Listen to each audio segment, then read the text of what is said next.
So I'm currently in the process of DPing my senior thesis short film, and we chose to shoot on an 8-year-old camera, which in terms of technology is pretty dang old. If you think about cameras from 8 years ago, they do not hold up to cameras today. But let me just say that the camera is the Arri Amira, and it holds up pretty well to today's technology, which is a really big testament to what they put in this camera. So today I want to talk a little bit about why we're shooting on this camera, some of the features that I like, and just the experience of shooting on like a massive cinema grade camera for a student short film. So let's jump into it. And first things first, I'm gonna set this down because this camera is heavy.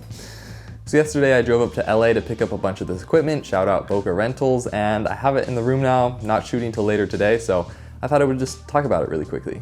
Alright, so one of the main reasons this 8-year-old camera holds up is because of the image quality. It's really insane for a sensor, like I said, that's 8 years old. In terms of resolution, if you've heard anything about Arri cameras, you know that a lot of them like barely even shoot 4K. This one shoots UHD, but not even officially 4K, and that was like a future upgrade that they put into it. So it's really not a super high resolution camera, but the footage you get out of it is just insane for a couple of reasons. Number one, the dynamic range is just mind-blowing. Like you can shoot outside in the daylight and have really, really good shadow detail as well as highlights and just capture everything with this one sensor. And although the stops to dynamic range might not seem as insane as some modern cameras, what the sensor did here is just pretty crazy and looks really, really good and holds up against very modern cameras. And then also the image quality of this camera just has a really nice texture. If you look in the shadows of a lot of the shots, there is a decent amount of grain, which might seem like a really bad thing. Like usually you don't want grain in your image, but it's such a nice fine grain that it almost seems like film, and it really gives your image a nice texture. And in terms of image quality, I mean, the skin tones, like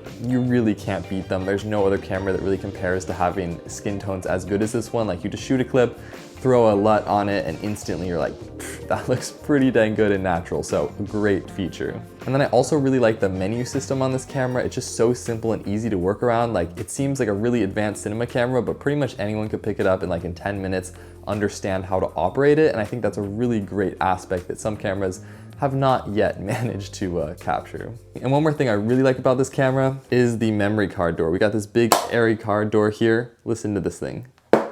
Are you kidding me? That is the nicest car door I have ever heard in my life.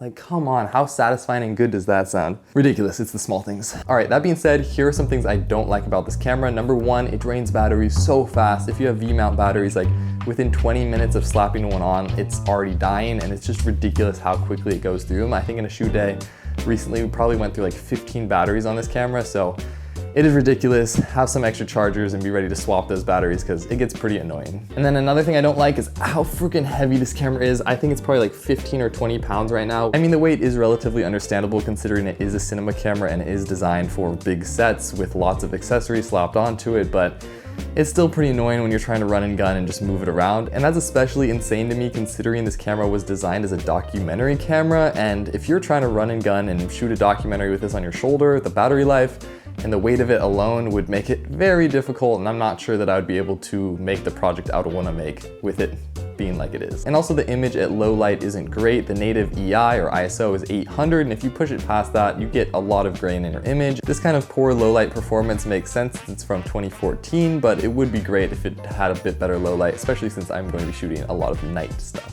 But that's basically all I have to say. It's just a super awesome camera. I love working with it. It's a great opportunity just to get used to the industry standard on a student film project like this. Anyway, that's it for today. If you like this video, be sure to like, share, and subscribe down below, and I will see you all next time.